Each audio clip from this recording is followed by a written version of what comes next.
Hello, I'm Dr. Gloria Horsley. And I'm her daughter, Dr. Heidi Horsley. Heidi and I want to welcome you to Open to Hope Conversations, the podcast. We believe that the greatest gift you can give yourself after a loss is hope, using this moment to connect with others who have not only survived but thrived. So let's get started.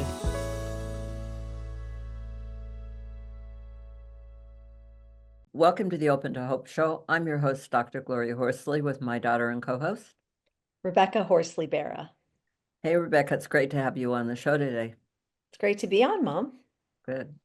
All right, we're going to be talking about widowhood, and on Tuesdays, we wear black. As many of you know, I became a widow 4 years ago, and I decided to write a book for widows, and lo and behold, I did a chapter on online dating, and I met my partner, Dr. Frank Powers, who is also a psychologist, and we wrote this book together, Open to Love, The Secrets of Senior Dating, which you can get on Amazon. It kind of tells our story, but it also gives you some tips and tools on dating and finding the one if you're if you're ready. All right. So we're going to have a good chat today with our guest, Kate Mollison. And Rebecca, would you like to introduce her? Yeah, I'd be happy to, Mom. So our guest today is Kate Mollison. She's a certified grief coach and the founder of Tuesdays We Wear Black. She helps individuals and families navigate the challenges of grief and bereavement, focusing on both emotional healing and practical issues like financial and legal matters after a loss. With a background as a clinical case manager and a certified playmaker trauma specialist for children, Kate has developed effective methods to help people find joy and meaning again. She educates businesses on supporting grieving employees and creating compassionate workplaces. Kate also hosts a podcast called Happily Never After and has a TED Talk. Welcome to our show, Kate. Thank you so much, Rebecca, and thank you, Dr. Gloria. I'm so excited to be here. It's great to have you on. Now, tell us a little bit about your story. I mean, you're a young lady and you are widowed.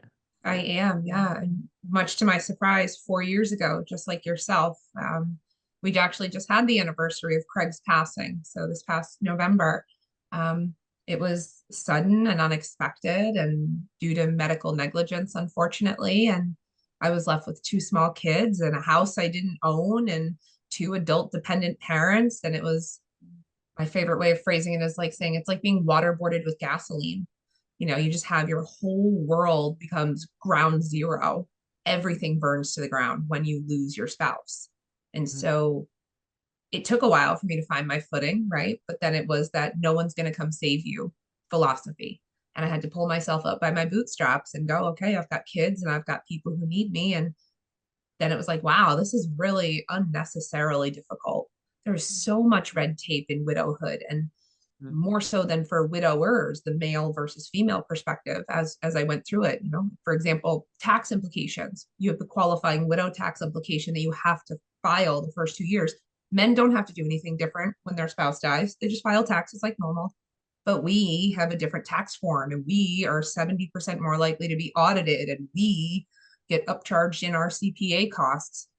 So there's like tons of disparities in the experience. And as I went through it, I started making notes of it and went, oh my God, somebody needs to like shout this from the rooftops. How does nobody know about this stuff? So 2 years after Craig died, on the anniversary of his death, on Tuesdays We Wear Black was born. It started as a blog and a resource page to just create community and visibility and mitigate that sense of loneliness and isolation that grief and spouse loss creates. And it evolved. People started reaching out and asking for things and asking if I knew. And I started networking and connecting. And I realized there was such a bigger need for that practical support and for that bridging of the gap. It's that understanding that grief and bereavement are two separate words, but they work in tandem. So we have to untangle them, define them, and create equal supports for both of them. So that's my mission. And that's what I do now. Is I quit my full-time retail gig and decided that it was a better mission to live Craig's legacy and leave the landscape better than how I found it. Wow. How did you come up with the name? I love you for asking that. Craig was, albeit a closeted, but a huge Broadway musical fan. It was so ingrained in our relationship and in our marriage. He proposed to me at Broadway. It's where we went for the last birthday before he passed away. Is I took him to see Book of Mormon, which was one of his favorites. His favorite, though, which he would never really publicly admit, he's probably rolling in his grave that I'm going to tell you this, was Mean Girls, the Broadway adaptation of Mean Girls. And he loved it so much so that he would go to work wearing a pink tie and very cheeky, you know, and he was a big guy, like 6'2", 380. He would sit at the lunch table and people would sit next to him. He'd whisper and be like, "You can't sit with us." So he loved it. So the iconic quote from the movie is, "On Wednesdays, we wear pink." Craig passed away on a Tuesday. So while on Wednesdays, we wear pink, on Tuesdays, we wear black. Oh, I love that is phenomenally interesting. So kind of that message to him. I love it. Now, do you find other people are now doing that you meet with? Everybody, if I schedule a meeting on a Tuesday or something, everyone's like, "Look, I wore black." Like it's kind of the unofficial uniform, you know, where it's just another way. Or like on Wednesdays, I try to just wear pink every now and then, you know, if I think of it. And it's just another way to keep him alive, right? He's only gone if we let him be gone. He's as alive as we keep him. And he may not be here in physical form, but he touched so many lives and so many people in such important ways that he didn't even realize, that I didn't even realize. And now that he's gone, we have that thread of him in existence. And it's just tracing it, you know, finding the thread, tracing it. And I see threads of him all the time in my kids. You know, he plays songs to me. I'll hear, you know, just like the most random, obscure thing. Like I went to Paris last year for my birthday. No reason there should have been Bob Seger playing in a cafe on the River Seine in Paris at 8 a.m. But there was. Randomly, old time rock and roll comes on, and that was a private joke between Craig and I. So he's always there. Just for those of you out there listening, keep your ear to the wind. You never know when they'll surprise you. I love that. Looking for signs. You know, it's interesting because some people I'm like, "Have you had any signs?" And they're like, "Well, I saw this, but I really don't believe in it."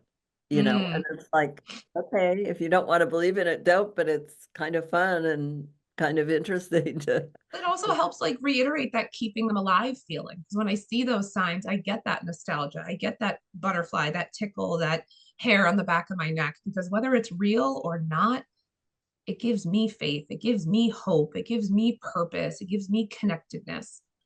So if it works for you, then go for it. Take what resonates, leave what don't. That's what I always say. You're out doing right now. That first year, what did you do? I mean, how did you get through it? I mean, transparently, a lot of brown liquor.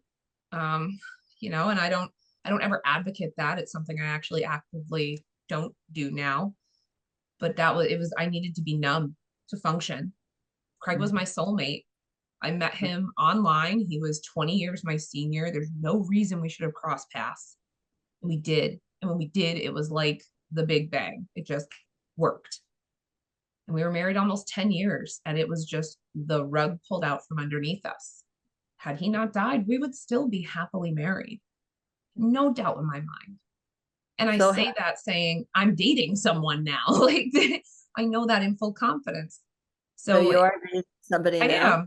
I am, yeah. But that first year was survival mode. You know, second year hurts worse because it's less numb, but year one is just, you have to just figure out how to survive. And like you said, it's all this paperwork stuff. Yeah. Have to do your taxes. And did I know, you know, do you know what their passwords are? Yep. I mean, yes. Craig worked for information security for the state. So his was all like biometric code and like clear. Couldn't get into anything. It was a nightmare. You know, fortunately, my deceased husband we'd had somebody on the show who was talking about all the problems that you're talking about. And he actually made a book for me with all that information on it, using her model of what I needed to know, and made sure that I, you know, had all the information. And it was still hard. It's Because still you have hard, but all people, that you have in, change accounts. Rebecca knows, she helped me out with a lot of it. yeah. Well, I still get like mail for him in a home he's never lived at. Like that'll never stop. Yeah. I get emails, I still have his email account, but you'll still get the sporadic emails. And those are always the ones that crack me up. I'm like, okay, well, 4 years later, you're still getting mail. Yeah. But it's those things that we don't think Now, about talk how about to navigate. when did you start dating? Well, dating and going out are two very different things. And I'm always very transparent in my experience. There's a time where you're so numb and so aching and so absent of human connection and physical touch that we sometimes, and so I went out and I had a couple of dates. I cried the first time. That poor guy, I burst into tears. Like that must have been real super awkward for him. But kudos, he just like sat there. And then I went about another 6 months before I dated. So about 4 months after Craig died, I went on a couple of dates. And then about 6 months after that, I started actually dating. And it was someone tried to set me up with a friend. And that didn't really go well. He's a nice guy, but I wasn't ready because I spent the whole time talking about Craig. And then another couple months after that, I was like, maybe we'll do the online thing again because it was so successful the first time. But dating is like playing the lottery. You got to rub a lot of losers before you find a winner. Uh-huh. I love that. Well, I have Frank and I have counseled for years people, and one of the things that I always had concerns about young widows is that, and divorcees, is that they're like, I'm going to wait till the kids grow up. Mm, And, before, and I salute you that you're not doing that because the kids do grow up they and do. they leave. And they also get into high school and they don't want their mom to be their or dad to be their full-time job. Generally it's Yeah. mom, and they need to see you taking care of yourself, whatever And I'm that. blessed for that. Like I have that gift of perspective from Craig. So I was his second wife and he had been single, for 20 years and he waited for his kids to grow up. And then his kids had some dysfunctional relationships and what have you. And so after he passed and I'd given it some thought, I really was very thoughtful in my kids observing it. My daughter was 19 months old when Craig died. My son was 11, right on the precipice of puberty. It's a very delicate time. And then you throw losing your dad and grief. And it was right before Thanksgiving, like you throw and COVID and all of that stuff on top of it. So I had to be really thoughtful about if I'm dating and if he knows I'm dating. But to your point, it's that they have to see it. You are doing your kids a disservice if you hide your grief, if you hide your dating, if you hide, like they're going to see it anyway. They're going to hear it in other places. Have those transparent conversations with them. And I still have those conversations with my kid, and I'm now living with the gentleman that I date. So we're cohabitating, and that was a whole other learning curve to go into that new house, new rules, new traditions, new people. Like, yeah, I'm not, I don't like to do anything simple in case you hadn't gathered that about me. Well, now, did you meet the person you're with now? What's his name? His name is Justin. Justin. Did you meet Justin online? I did. Yeah, we met online. And so we've been together almost a year and a half at this point. We just moved in together. So we decided, why get an apartment, just buy a house. So before we were living together, we just jumped in and buy a house.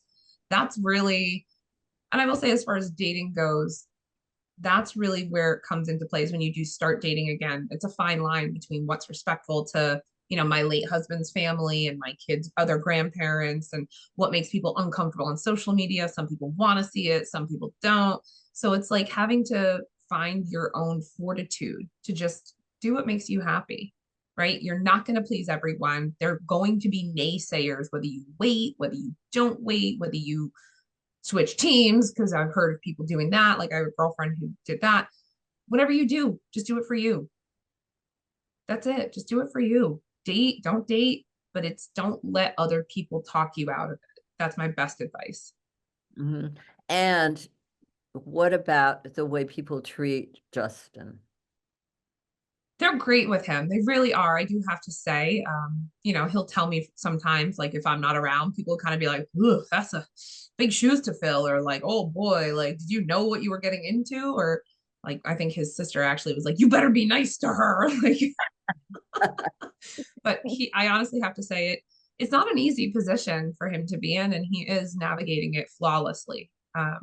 Through the birthday and the death anniversary and Christmases and Thanksgivings, he's always just held space. He encourages him here in the household. When we bought the house, one of the first things he asked, he's like, where are all the pictures of Craig? And it was, he made sure he cleared space on the mantle, and he says his name, and he asks questions about who he was as a person and as a father, and he keeps that red thread alive. So it's such an honor that he respects that space, because he that must be understands there's really no helpful. competition. Yeah, that must be really helpful for your children to see that. Totally. That's Yeah, their because dad. it's my kids don't need a dad, right? They have a dad. And that was something I said to Justin very early on when we were dating. I was like, I'm not looking to replace my kid's dad. I am all they need, and they have a dad. But you are here to be an enhancement to my life, and understand that a full cup for me means I'm a better mom. A supported partner who feels loved and encouraged is a better person overall. You're not their dad. And does that mean sometimes you have to help support the authority piece? Sure. Does that mean you have the right to be respected in your household? Sure. But I'm not asking you to raise my children. And he felt the same way about his kids. He's a divorced dad. And it was a very clear unilateral understanding. We're not here to replace. We're just here to love and support and show our kids what healthy relationships look like. Not just that rebound because you're not emotionally healed. Mm-hmm. So how does that work with his kids? I mean, that's tricky. You've got a We're like the mother punk out rock there Brady Bunch. Yeah, there's a lot of us here with a lot of different feelings and developmental phases, and yeah, it's been tough. But you know what I have to say? I appreciate the resiliency of children, where to a degree there's a growing pain. Half of them are teenagers and the other half are smaller, so there's their own sets of kerfuffles, and making them kind of sort it out a little bit. It's like you guys are gonna have to figure out how to cohabitate. The fascinating part is you don't know how they would have been if your husband had lived. I mean, maybe Right. if they act out, they may still have act out, or Totally. you can't You say, okay, can't. And cause I'm effect, direct fortunate cause enough. effect. I'm so fortunate enough that my son, even at 11, absorbed so much of Craig. Like, the young man that he is now at 15, I am just gobsmacked. I cannot tell you what an incredible kid he is, and so mature. And I hate that he had to go through that. But to a degree, we get that wherewithal and that bandwidth and that perspective when we have to walk on the coals a little bit. That's just part of life. And I wish I could protect him from the pain of that. But I also see him work through it. And I'm so proud of him at 15 years old to be able to come to me and say, Mom, I'm having a really hard day. Like, I'm really missing Dad today. Can we go to the cemetery?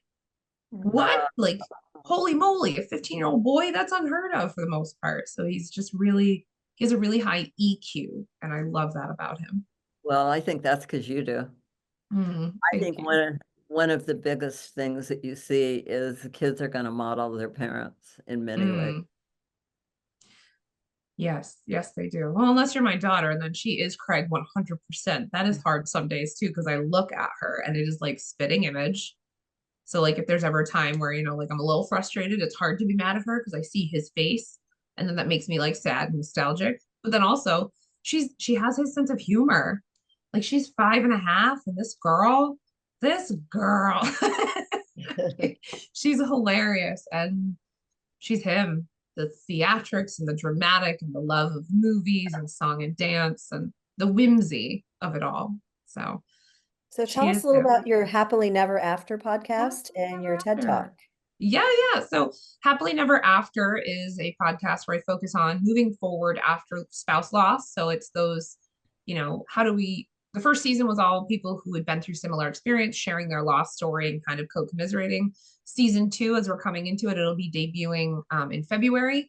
That one is bringing in professionals, and we're talking about those pain points. Like, how do we sell a house we don't own as a widow? How do I file taxes? What do I do if the burner goes out, the pilot light goes out? What do I do? How do I bump the router? So it's kind of that first 2 years paperwork and practicals. You don't know how to mow the lawn? Great. Let's get a repair guy on here and tell you how to mow the lawn. Like, it's those quick shop, troubleshoot things that we want to make sure people have access to.